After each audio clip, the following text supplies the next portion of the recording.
नमस्कार। आज हम डिस्कस करेंगे गिरिराज पत्रिका जो कि हिमाचल प्रदेश की साप्ताहिक पत्रिका है। परंतु देखिए, हम ईयरली रिवीजन जो है वो कर रहे हैं। 3 पार्ट इससे पहले जो है वो ईयरली रिवीजन के हो चुके हैं।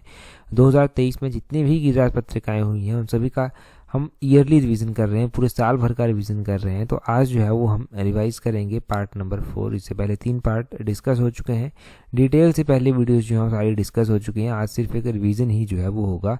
सबसे पहले क्वेश्चन से जो है डिस्कशन स्टार्ट करते हैं। बोलते हैं where was the first community radio station open in Himalayan states. तो बोलते हैं कि हिमालयी राज्यों में पहला सामुदायिक रेडियो स्टेशन कहाँ खोला गया था। देखिए, हिमालयी राज्यों में पहला सामुदायिक रेडियो स्टेशन जो था वो सोलन में खोला गया था। ऑप्शन सी जो है वो सही आंसर है। अब सोलन में ये खोला गया था, इसी के बारे में थोड़ी सी डिटेल में जानकारी यहाँ पर दी गई है कि रेडियो स्टेशन 90.4 FM जो था ये हिमाचल ही नहीं पूरे हिमालयी राज्यों का, जो कि हिली एरियाज़ हैं, हिली स्टेट्स हैं हमारे, उनका पहला ये सामुदायिक रेडियो स्टेशन था। इस रेडियो स्टेशन को जो था वो 13 मार्च 2009 में 2009 में जो था इसका पहला संस्करण जो था वो किया गया था। ये आपने ध्यान रखना है और यही सब इम्पोर्टेंट है इसके बारे में। इसकी जो फ्रिक्वेंसी है 90.4 FM करके वो ज़रूरी है, उसको ध्यान रखना।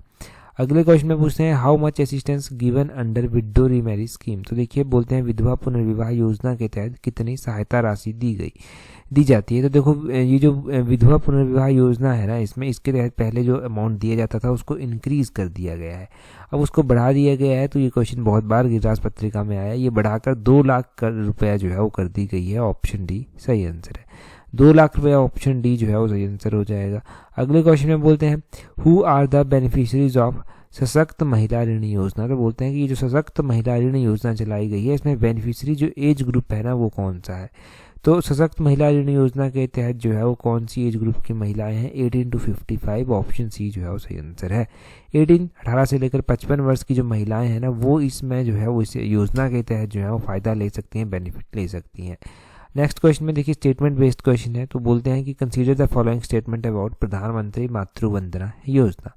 ये जो प्रधानमंत्री मातृ वंदना योजना चलाई गई है इसके बारे में कुछ कथन दिए गए हैं। सबसे पहला कथन देखें, बोलते हैं यहाँ पर it is an initiative under the ministry of health and family welfare, कि ये एक इनिशिएटिव है जो कि स्वास्थ्य एवं परिवार कल्याण मंत्रालय के तहत जो है वो चलाया गया है। दूसरे में बोलते हैं कि the major objective of the scheme is to provide free antenatal checkups to pregnant women across the country. तो बोलते हैं कि इस योजना के तहत ये उद्देश्य रखा गया है कि जो भी प्रेग्नेंट गर्भवती महिलाएं हैं उनको जो है वो मुफ्त में जो है वो प्रसव पूर्व जांच प्रदान करना जो है वो टारगेट रखा गया है।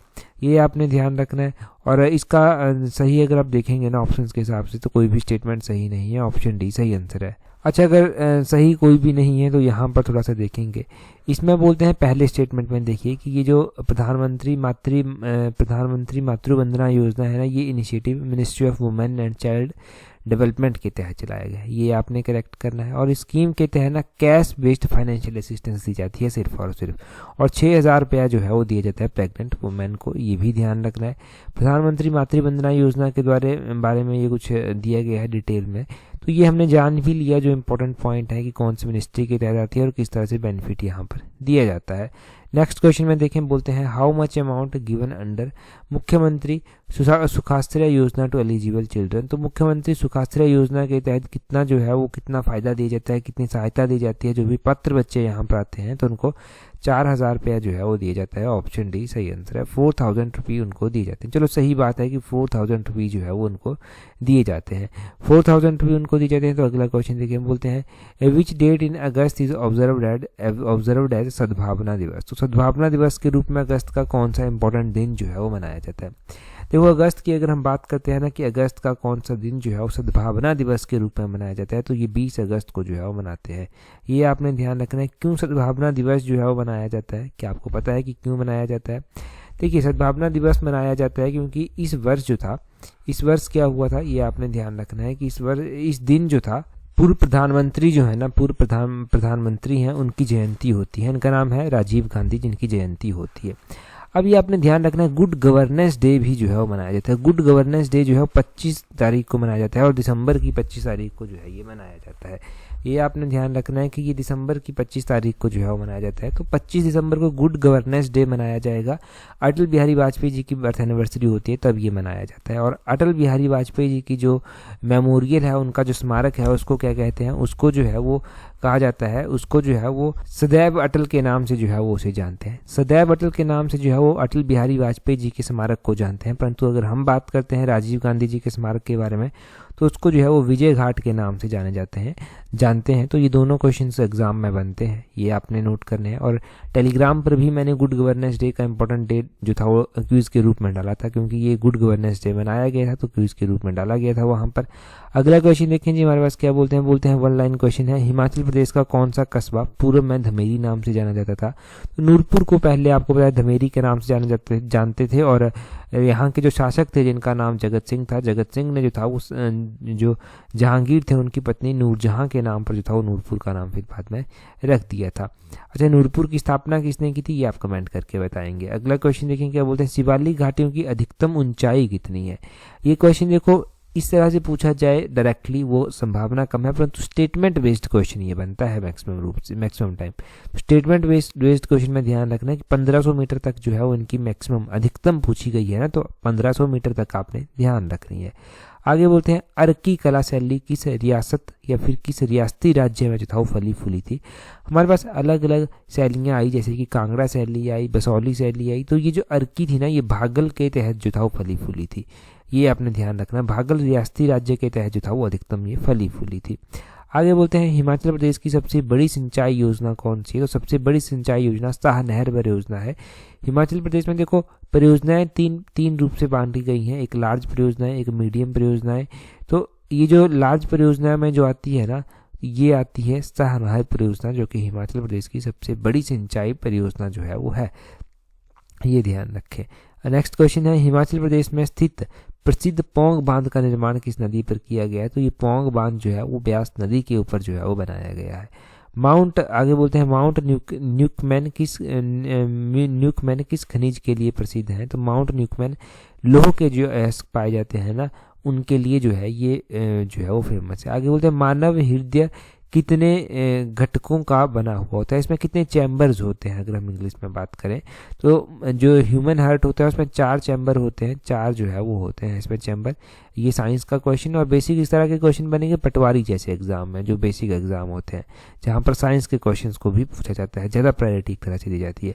समुद्री सैलाब किसके महत्वपूर्ण स्रोत होते हैं? तो ये आयोडीन, ये यहाँ से आयोडीन ज़्यादा मिलती है समुद्री सैलाबों से।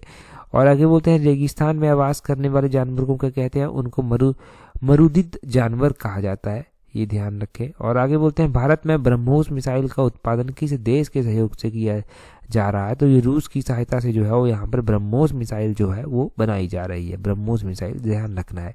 जब रशिया और यूक्रेन का वॉर चला था और उस दौरान आपने देखा था कि यूएसए के द्वारा जो था वो रशिया के ऊपर कुछ सैंक्शन लगा दिए गए थे। बहुत सारी कंट्रीज रशिया के साथ ट्रेड नहीं कर सकती थी, उसके बावजूद भी जो था वो ब्रह्मोस मिसाइल का ट्रेड चला रहा था। तो ये भी इंपॉर्टेंट है। ब्रह्मोस मिसाइल हो गए, कुछ फाइटर प्लेनेट थे वो चले रहे थे। ब्रह्मोस यहाँ पर ब्रह्मपुत्रा नदी के नाम पर पड़ा हुआ है, ब्रह्मोस का नाम। ये ब्रह्मपुत्रा नदी इंडिया की है और एक रशिया की नदी है मॉस्कोस करके, उसके नाम से पड़ा हुआ है। तो वो मॉस्कवा करके, मॉस्कवा इस तरह से है ना नदी का नाम एग्जैक्टली, वो आप ध्यान रखना, मॉस्कवा करके पूछ लिया जाता है नदी का नाम भी, MOSKVA मॉस्कवा करके। ठीक है जी। अगला बोलते हैं विश्व व्यापार संगठन का मुख्यालय कहाँ स्थित है? ये जेनेवा में स्थित है। अब देखो गिरिराज पत्रिका में ना ये 1 लाइन क्वेश्चन भी डिस्कस होते हैं, इसीलिए डिस्कस किए गए हैं ये क्वेश्चन यहाँ पर। आगे बोलते हैं गुप्त वंश के शासकों को इनका पारिवारिक चिन्ह क्या था? तो गरुड़ जो था वो गुप्त वंश के जो शासक थे ना, इनका पारिवारिक चिन्ह था। आगे बोलते हैं उपयोगितावाद के सिद्धांत का प्रतिपादक कौन था? तो वो थे JS मिल। ये जो था वो उपयोगितावाद के सिद्धांत के जो था वो प्रतिपादक थे, ये नोट करें। तो ये क्वेश्चन देखें अगले क्वेश्चन में, participants from how many countries will participate in Kullu Dussehra in year 2023? तो बोलते हैं 2023 में कुल्लू दशहरा में कितने देशों के प्रतिभागियों ने जो है वो भाग लेंगे। तो उस टाइम गिरिराज पत्रिका में आया था कि अलग अलग कंट्रीज के जो ट्रुप्स हैं ना वो यहाँ पर आकर जो है पार्टिसिपेट करेंगे, परफॉर्मेंस देंगे। तो लगभग 19 कंट्रीज के, ऑप्शन बी सही आंसर है, उस टाइम का ये डाटा है।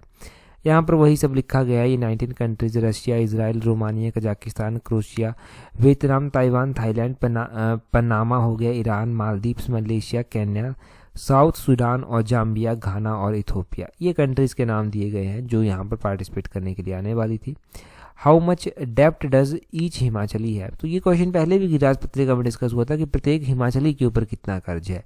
उस टाइम गिरिराज पत्रिका के ऊपर जो आंकड़ा दिया गया था उसके अकॉर्डिंग जो था वो 1,02,818 ये जो है वो कर है प्रत्येक हिमाचली के ऊपर। ऑप्शन ए जो है वो सही आंसर है। तो देखो हिमाचल के ऊपर जितना डेप्ट है ना उसको टोटल पॉपुलेशन से डिवाइड करके जो है ये डेप्ट निकाला जाता है, कर्ज निकाला जाता है। तो उस हिसाब से हर एक हिमाचली के ऊपर इस तरह से डेप्ट जो है हो जाता है। आगे बोलते हैं what percentage of stamp duty will be charge to women on registration of property up to 80 lakh. तो बोलते हैं अगर महिलाएं 80 लाख तक की कीमत की संपत्ति की रजिस्ट्री कराती हैं ना तो उनको कितनी प्रतिशत स्टाम्प ड्यूटी जो है वो देनी पड़ेगी। तो उनको सिर्फ 4% स्टाम्प ड्यूटी देने की बात कही गई है। ऑप्शन ए जो है वो सही आंसर है। 4% स्टैंप ड्यूटी देने की बात उनको कही गई है। महिलाओं को यहाँ पर वही लिखा गया है कि 80 लाख व पुरुषों को 50 लाख तक की संपत्ति की रजिस्ट्री कराने पर जो है 4% स्टैंप ड्यूटी जो है वो लगेगी। यहाँ पर भी एक तरह से वुमेन एम्पावरमेंट का एग्जाम्पल आपको देखने को मिलेगा। ये महिलाओं को सशक्त करने की ओर निर्णय लिया जा रहा है। क्यों? क्योंकि देखो महिलाओं को दिया गया है 80 लाख तक छूट और पुरुषों की बात करें तो उनको सिर्फ 50 लाख तक छूट दी गई है। तो ताकि लोग महिलाओं के नाम पर ज़मीन जो है वो रजिस्ट्री कराएं और वहाँ से वो एम्पावर हो सकें, इसलिए जो है ये इनिशिएटिव लिए गए हैं इस तरह के। नेक्स्ट क्वेश्चन में बोलते हैं यहाँ पर in which year Bantony castle was build. तो बेंटनी कैसल की निर्माण जो था वो कब हुआ था? इसका निर्माण लगभग 1880 में हुआ था। 1880 में बेंटनी कैसल का निर्माण हुआ था। ऑप्शन सी सही आंसर हो गया। अगला क्वेश्चन देखते हैं। यहाँ पर बोलते हैं where did Mahatma Gandhi stay during his last visit to Shimla in 1946। अक्सर हम पढ़ते हैं पहला विजिट जो 1921 में किया था उन्होंने, वहाँ पर वो उस टाइम कहाँ पर रुके थे? तो उस टाइम तो वो शांति कुटीर में आकर रुके थे जो कि शिमला समरेल के पास जो है वो स्थित है। परंतु जब वो शिमला आए थे 1946 की ये बात है, लास्ट टाइम था ये उनका शिमला आने का, तो उस टाइम वो चैडविक हाउस में रुके थे। ऑप्शन बी जो है वो सही आंसर है। चैडविक हाउस कोई बिल्डिंग का नाम है जहाँ पर ये आकर जो था वो रुके थे। शिमला में ध्यान रखना है कि चैडविक करके जो है वो वाटरफॉल भी है, तो कई बार पूछा जाता है, कई बार मैच करने को देखते हैं कि चैडविक वाटरफॉल जो है वो कहाँ पर स्थित है। तो अलग अलग वाटरफॉल है हिमाचल में, कोई भी एक वाटरफॉल का नाम आप कमेंट करके जल्दी से बता दीजिए। आगे बोलते हैं what amount of hydro power has been harnessed out of 27,436 megawatt identified potential in Himachal Pradesh. तो बोलते हैं कि हिमाचल प्रदेश में पहचानी गई, जो हिमाचल प्रदेश में आइडेंटिफाइड की गई है कि 27,436 मेगावाट क्षमता यहाँ पर है जल विद्युत दोहन करने की, जल विद्युत की, उसमें से दोहन कितनी की गई है, हार्नेस कितनी की गई है? तो 10,519 मेगावाट है। 10,519 मेगावाट है वो। ऑप्शन बी जो है वो सही आंसर हो जाएगा। ये क्वेश्चन तो पूछा गया है, एचएस में पूछा गया है पहले, ये ध्यान रखना है आपने, तो ये इंपॉर्टेंट हो गया क्वेश्चन आपके लिए। अगले क्वेश्चन में बोलते हैं the song Birsu is a song in praise of which deity of Himachal Pradesh. तो बिरसू गाना बोलते हैं हिमाचल प्रदेश में गाया जाता है, परंतु किस देवता की प्रस्तुति में या स्तुति में या प्रशंसा में आप कहेंगे कि गाया जाता है? तो ये जो है वो महासू देवता जो है ना, महासू आपको पता है, ऑप्शन सी सही आंसर है। महासू देवता की प्रेज में जो है वो गाया जाता है। तो महासू, जब हिमाचल प्रदेश का गठन हुआ था 1948 में 15 अप्रैल 1948 को, तो उस टाइम 4 जिले हुआ करते थे। 4 जिलों में जो था वो कौन कौन हुआ करते थे 4 जिलों में? आपने ध्यान रखना है कि पहले नंबर का जिला जो था वो कौन होता था? मंडी जो था वो हुआ करता था। मंडी के अलावा दूसरे नंबर पर चंबा आ जाता था, तीसरे नंबर पर सिरमौर आ जाता था, चौथे नंबर पर ये महासू आता था। महासू जो था जब टूटा, महासू को टूटने के बाद ही जो था शिमला डिस्ट्रिक्ट जो था वो बना था। साथ में 5वें नंबर का डिस्ट्रिक्ट आपको पता है बिलासपुर बना था, 6वें नंबर का डिस्ट्रिक्ट फिर किन्नौर बना था, और उसके बाद धीरे धीरे डिस्ट्रिक्ट जो था वो बनते गए। महासू टूट गया, उसके बाद कांगड़ा से भी कुछ डिस्ट्रिक्ट अलग होते हैं, तो फिर उसी तरह जो था वो हिमाचल में 12 टोटल डिस्ट्रिक्ट जो है वो हो जाते हैं। आगे बोलते हैं the theme of tourism day 2023 is. तो टूरिज्म डे उस दौरान मनाया गया था, तो उसकी थीम जो है वो पूछी गई है कि टूरिज्म डे जो है वो कब मनाया गया, टूरिज्म डे की थीम क्या थी? देखो टूरिज्म डे की थीम की अगर हम बात करते हैं तो उसकी थीम थी टूरिज्म एंड ग्रीन इन्वेस्टमेंट, वो आपने ध्यान रखना। टूरिज्म एंड ग्रीन इन्वेस्टमेंट करके इसकी थीम थी 2023 के लिए। परंतु ये टूरिज्म डे मनाया कब जाता है? ये 27 सितंबर को जो है वो मनाया जाता है। सितंबर के महीने में मनाया जाता है और 27 सितंबर को मनाया जाता है। ठीक है जी, ये नोट करना था यहाँ से कि 27 सितंबर को ये मनाया गया। इसकी थीम इंपॉर्टेंट थी आपके लिए। और अगला क्वेश्चन, आगे बोलते हैं where will the first digital library of Himachal Pradesh be built. तो बोलते हैं कि हिमाचल प्रदेश की पहली डिजिटल लाइब्रेरी कहाँ पर बनाई जाएगी। देखो उस टाइम गिरिराज पत्रिका में ना सबसे पहले पेज पर ये दिया गया था कि हिमाचल प्रदेश की पहली डिजिटल लाइब्रेरी बिलासपुर जिले में बनाई जाएगी।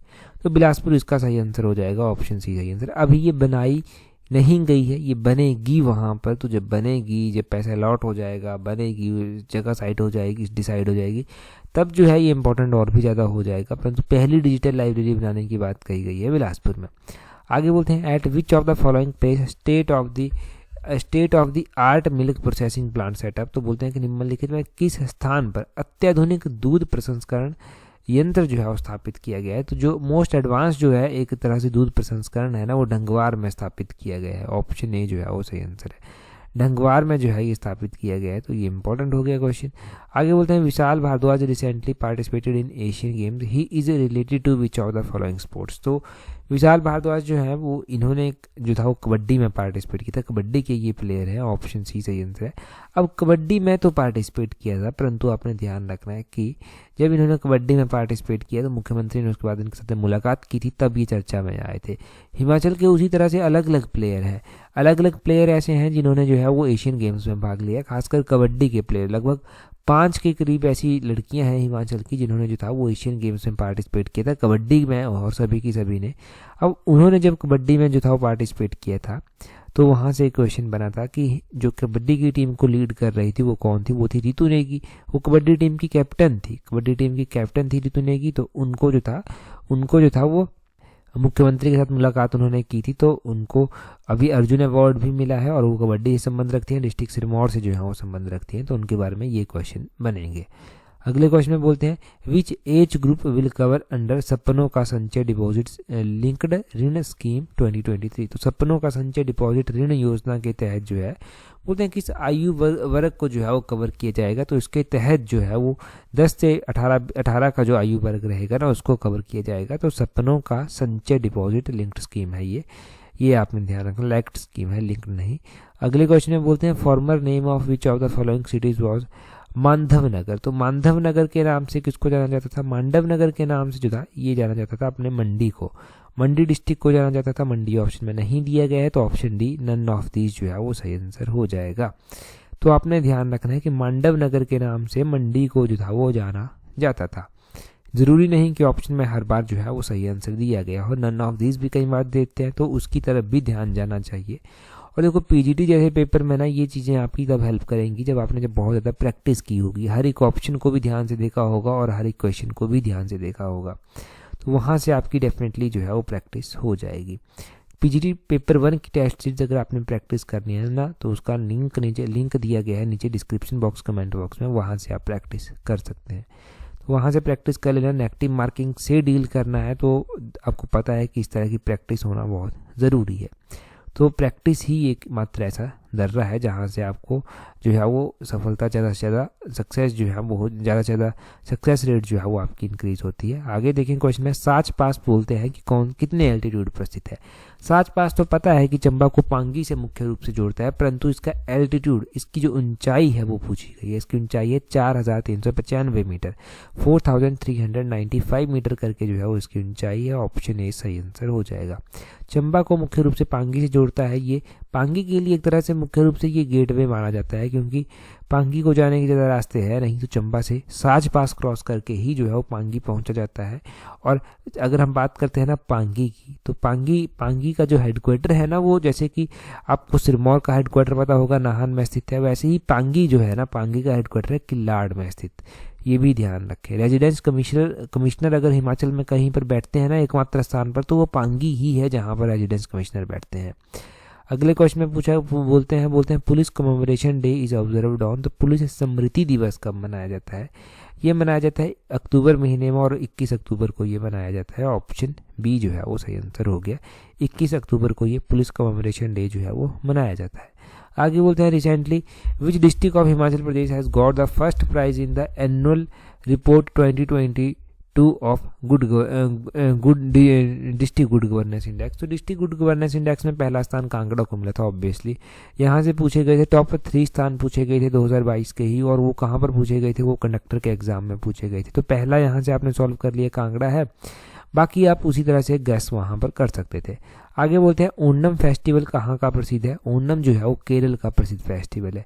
इंदिरा गांधी होगा यहाँ पर, Indira Gandhi super thermal power project कहाँ प्रसिद्ध है, तो Indira Gandhi super thermal power project Haryana में स्थित है, हरियाणा इसका सही आंसर हो जाएगा। आगे बोलते हैं निष्पक्ष स्मारक का जो अनुमोदक था वो किसे कहा जाता है, वो संत दादू को कहा जाता है। इनका नाम आपने ध्यान रखना है, संत दादू को। आगे बोलते हैं कश्मीर में जो पहलगाम है वो किस नदी के किनारे जो है वो बसा हुआ, तो लिद्दर नदी के किनारे जो है ये बसा हुआ है। लिद्दर करके जो है वो नदी का नाम है, इसके किनारे जो है ये बसा हुआ है। अगले क्वेश्चन से आप पूरी तरह से परिचित हैं और आप इसका आंसर जो है वो सही बताएंगे भी, क्योंकि बहुत बार हमने बहुत अच्छे से बहुत डिटेल से 2 बार इसको रिवाइज किया है। बोलते हैं the Indian army inaugurate it's first vertical wind tunnel eight, तो बोलते हैं कि भारतीय सेना ने अपनी पहली जो wind tunnel, vertical wind tunnel का उद्घाटन किया है वो कहाँ पर किया है। देखो भारतीय सेना के द्वारा अपनी जो पहली वर्टिकल विंड टनल का उद्घाटन किया गया ना पूरे भारत भर की, ये जो है वो कहाँ पर स्थित है, हिमाचल के बकलोह में स्थित है। ये बकलोह चंबा में पड़ता है, बकलोह कैंट करके। यहाँ पर कई बार जो है वो एक्सरसाइज भी हुई हैं, जैसे कि कुछ टाइम पहले यहाँ पर युद्ध अभ्यास करके एक्सरसाइज हुई थी 1-2 साल पहले, तो वो आपने ध्यान रखनी थी। वो भी एग्जाम में पूछी गई है कि युद्ध अभ्यास एक्सरसाइज जो था वो कहाँ पर हुई थी। परंतु अभी ना यहाँ पर वर्टिकल विंड टनल जो है वो यहाँ पर एस्टेब्लाइज इनॉग्रेट की गई है। आपको पता है कि बहुत सारे ऑपरेशंस ऐसे होते हैं जिनमें जो सैनिक होते हैं ना उनको हेलीकॉप्टर से जो है वो उतारा जाता है और वो पैराशूट की मदद से जो है उतरते हैं। तो उनको फ्री फॉल के बारे में ना अगर प्रैक्टिस नहीं होगी, जैसे कि टेस्ट सीरीज की प्रैक्टिस ज़रूरी है ना, वैसे ही ऑपरेशन में जाने से पहले उनको भी प्रैक्टिस कराई जाती है।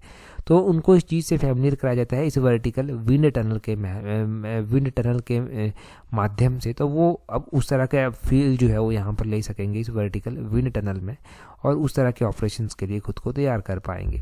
Renuka fair in Sirmaur district of Himachal Pradesh begin, तो बोलते हैं कि हिमाचल प्रदेश के रेणुका मेले जो है सिरमौर जिले का जो है वो कब जो है वो शुरू होता है, तो ये दिवाली के 10 दिन बाद जो है वो शुरू होता है। 10 days आफ्टर दिवाली जो है ये स्टार्ट होता है। ऑप्शन डी सही आंसर हो गया। ये हमने इंटरनेशनल मेले कल जाने थे तो उसमें हमें पढ़ा था कि कब ये होता है। आगे बोलते हैं recently Lipcha in news is situated in which of the following district of Himachal Pradesh, तो बोलते हैं कि हाल ही में खबरों में था लिप्चा। लिप्चा इसलिए खबरों में था क्योंकि प्रधानमंत्री नरेंद्र मोदी ने जो था वो दिवाली के टाइम में जो था वो यहाँ पर अपने सैनिकों, यहाँ पर जो सैनिक है ना उनके साथ दिवाली जो था वो बनाई थी। तो दिवाली जब बनाई गई यहाँ पर तो ये लाहौल स्पीति में स्थित है। ऑप्शन सी सही आंसर है। लिप्चा जो है वो लाहौल स्पीति में जो है वो स्थित है। दिवाली यहाँ पर मनाई गई थी इसलिए चर्चा में आया था। अगला क्वेश्चन तो एनटी के एग्जाम में ऑलरेडी पूछा गया है। बोलते हैं where is the Tagore centre established for the study of culture and civilisation located, तो बोलते हैं कि सांस्कृतिक एवं सभ्यता के अध्ययन के लिए जो स्थापित किया गया है टैगोर केंद्र वो कहाँ पर स्थित है, वो शिमला में स्थित है। ऑप्शन बी सही आंसर है। देखो ये क्वेश्चन ना पूछा गया है एनटी के एग्जाम में, और आगे मैं डेफिनेटली कह सकता हूँ कि ये क्वेश्चन पूछा ही जाएगा किसी न किसी एग्जाम में, क्योंकि इंपॉर्टेंट है क्वेश्चन। आप अलाइड सर्विसेज के लिए भी जो है वो इस तरह के क्वेश्चन और भी बहुत सारे क्वेश्चन है वो प्रैक्टिस कर सकते हैं। तो अलाइड सर्विसेज की टेस्ट सीरीज का लिंक भी नीचे डिस्क्रिप्शन बॉक्स कमेंट बॉक्स में दिया गया है, वहाँ से प्रैक्टिस कर लेना। आगे बोलते हैं Himachal Pradesh government has announced what percentage of subsidy that will be given to the youth on installation of solar energy project ranging from 100 kilowatt to 1 megawatt. तो बोलते हैं कि हिमाचल प्रदेश सरकार ने कहा कि अगर कोई 100 किलोवाट से लेकर 1 मेगावाट तक के बीच में यूथ है जो अपने सौर ऊर्जा परियोजना जो है वो स्थापित करना चाहते हैं तो उसको हम सब्सिडी देंगे, और उसको 40% सब्सिडी देने की बात कही है। ऑप्शन ए सही आंसर है।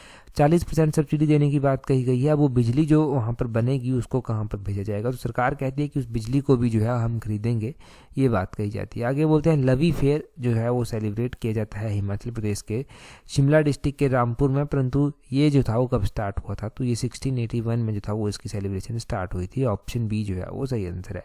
1681 में जो था वो इसकी सेलिब्रेशन स्टार्ट हुई थी। आगे बोलते हैं when was the first panchayati raj act passed in Himachal Pradesh, तो हिमाचल प्रदेश में पहला पंचायती पंचायती राज एक्ट 1968 में पास हुआ था। ऑप्शन सी सही आंसर है।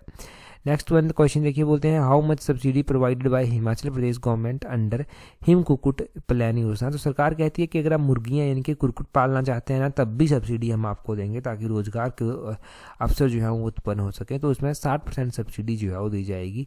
60% सब्सिडी जो दी जाएगी वो किस तरह से दी जाएगी, आपको पता है कि हिम कुक्कुट योजना के तहत जो है वो सरकार कहती है कि अगर ब्रॉयलर हो गए, चिक्स हो गए, फीडर हो गए, ये जो भी है ना, ये स्थापित किए जाते हैं तो इनके ऊपर जो है वो सरकार क्या करेगी, 60% सब्सिडी दे देगी। और सरकार ये भी कहती है कि साथ में ही जो है वो जो रिक्यूरिंग कॉस्ट है ना वो भी इसमें कवर की जाएगी। और बिजली का बिल में भी कुछ सब्सिडी देने की बात यहाँ पर कही गई थी। Phinna Singh medium irrigation project is situated at which of the following place. तो हमें सबसे बड़ी परियोजना हिमाचल की पड़ी थी कि वो शाहपुर परियोजना है, शाह नहर परियोजना है जो हिमाचल प्रदेश की। परंतु यहाँ पर पूछा गया है जो फिन्ना सिंह परियोजना है और साथ में ही ये मीडियम भी नाम लिखा गया है क्योंकि ये मीडियम इरिगेशन प्रोजेक्ट है। तो ये कहाँ पर स्थित है, ये कांगड़ा के नूरपुर में जो है वो स्थित है। ऑप्शन बी जो है वो सही आंसर है। उन एरियाज को जो है वो सिंचित करती है। आगे बोलते हैं constitution of India adopted by constitute assembly in. तो कॉन्स्टिट्यूट असेंबली के द्वारा जो था वो इसको कब अडॉप्ट जो था वो किया गया था, इसको अडॉप्ट किया गया था कब, 26 नवंबर 1949 को। ऑप्शन सी जो है वो सही आंसर है। 26 नवंबर को जो है कॉन्स्टिट्यूशनल डे भी मनाया जाता है, इसलिए हमने इसको जाना था। तो ये क्वेश्चन इसलिए जो था वो चर्चा में आया था कि कब जो है वो कॉन्स्टिट्यूशनल डे मनाया जाता है। फादर ऑफ इंडियन कॉन्स्टिट्यूशन किसको कहते हैं, ये आप कमेंट करके बताएंगे। अच्छा, मिनी कॉन्स्टिट्यूशन कौन से आर्टिकल को कहा जाता है, ये बताइए जल्दी से कमेंट करके। थोड़ा सा ना ब्रेनस्टॉर्मिंग यहाँ से हो जाएगी। मिनी कॉन्स्टिट्यूशन करके जो है वो कौन से आर्टिकल को कहते हैं वो बता दीजिए। टेलीग्राम पर अगर अभी तक ज्वाइन नहीं किया तो टेलीग्राम पर ज्वाइन करने के लिए अपना टेलीग्राम ओपन करना, @allexam31 इस तरह से सर्च करना, टेलीग्राम चैनल मिल जाएगा। वहाँ पर आपको इंपॉर्टेंट क्विजेज मिल जाएंगे, इंपॉर्टेंट PDFs मिल जाएंगी। जो भी चीज़ें आपकी हेल्प करती हैं वो सारी चीज़ें टाइम टू टाइम वहाँ पर प्रोवाइड करवा दी जाती हैं ताकि एग्जाम में आपको हर एक पॉइंट ऑफ व्यू से जो है वो हेल्प मिलती रहे। तो आज की इस वीडियो में इतना ही है। That's all for today. Thank you very much for watching and listening very patience.